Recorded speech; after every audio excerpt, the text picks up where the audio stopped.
and thank you for tuning in. I wanted to work on a project which is a faux stained glass effect with resin. And I looked online and I wanted a mold that had a design etched into it that wasn't too expensive, and I found one on Amazon. Let me put this under a black background so you can see the etching a little bit better. There we go. See how pretty that sort of mandala looking etching is like? So I've already poured a clear coat of resin, and I used 360 plus for that first coat. And I did tape that, but for some reason I deleted it. And I did some other projects that I discovered that I deleted as well. So I'm really mad at myself. So I'm not sure what to do. So this is the mold, and it has a raised edge. And what it does is it creates this look to it.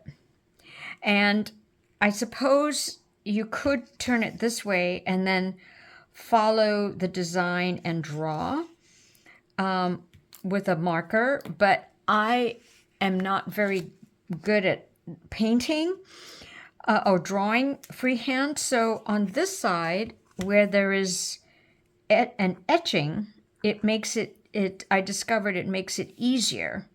So what I'm going to do is actually first put it here first, and then I'll show you against the black. And I won't do all of it, otherwise it'll just take forever because I want to take my time. And this is a Sharpie, but it's a oil-based marker instead of, you know, your permanent markers. So I wanted to make sure oil-based because it doesn't crack as much as the other types of pens. So what I'm going to do is find where the etching is and draw, see, like this. And what's nice about this is that it already has the etching, and so I don't have to wonder if I'm doing it correctly. I just follow the feel, and if you do this project, you'll know what I mean. Now, I do notice that some part is thicker, the line comes thicker, and some part narrower. I just go over it again. That's all. And so, like that, and then over here too. So it's hard to explain, but if you do this, you'll know what I mean by the feel of it. So let me now take this off. There, you can see it a little bit better, hopefully. And let me bring you down. I'm just going to do a few more etchings so that you can see what I mean. And then what I do is I feel for it to make sure I'm getting where the gap is. See, it's really fun actually to do this. And then this one goes, let's see, feel the etchings, it goes this way. And then one goes this way.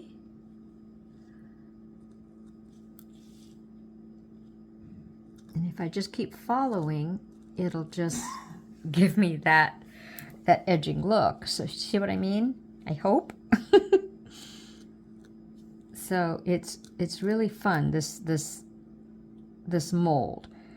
So now I'm just going to do a few more, and then I won't even do a time lapse because basically I'm just going to draw this pattern out with this oil-based marker. So when I'm finished, I will come back to you.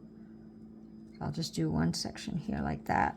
See, I could never do that nicely on my own freehand. So that's why I like working on with this etching side, because it creates a little gap in order for me to do that nice complete circle. And then if it's too thin, I just sort of tilt my hand with the marker and then go over it again, and it'll catch it again. And this is not complete because I have to go over here and then it completes it, if you know what I mean. So Anyway, I will continue to do this because if I don't stop now, I won't stop, and I'll just keep boring you with doing this. So you will just see shortly in the next clip a completed sketch, and then I'll go to the next step.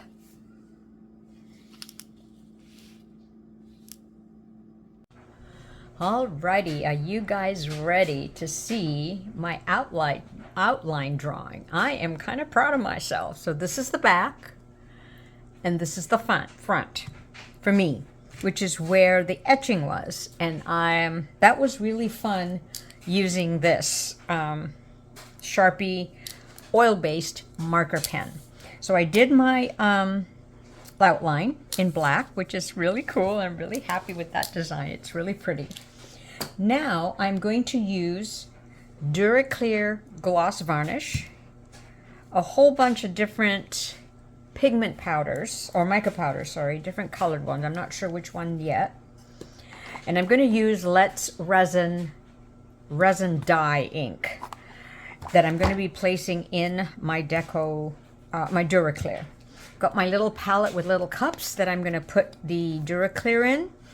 So let me get started, and what I will do is put you on a time lapse and probably not do the whole time lapse of coloring this whole piece. I might show you in stages, but I wanted you to just see the first one, and you can see as much or as little of it as you'd like.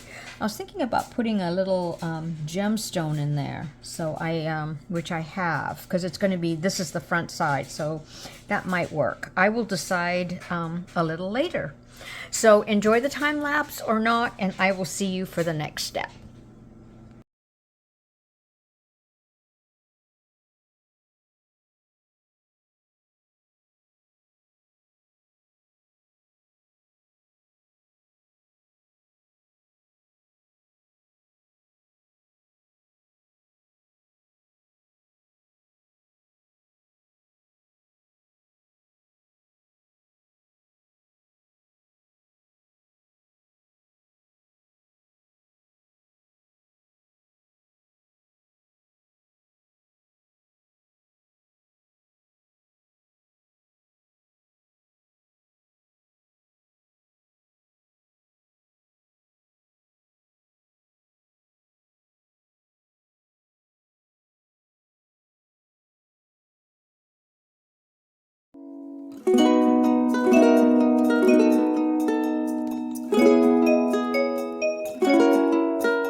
Okay, and so now it's time for the top coat. So I've got my little Let's Resin drip pad. I've got a little can of food that I'm going to sort of lift up. I know I can place it right here, but I'm just going to let it drip, I think. So if you're ready, this is the back side and this is the front side. So I'm going to pour a coat of resin, and then I'm going to put it at a window and take a photo. So what I'm going to do the rest of this time is, I did find a little yellow sticker to put in the center. So I am going to try and quote unquote dome this, and it'll take me some time. So I may not leave the taping on all the time, only because I'm kind of new to this way of doming, and so I might take my time. So basically, I just put in my thickest resin that I had, and I'm just going to push it just to the edge of each section and then let it sit. So this part may not be as interesting, so just wanted to show you though, and then I will see you at hopefully the reveal.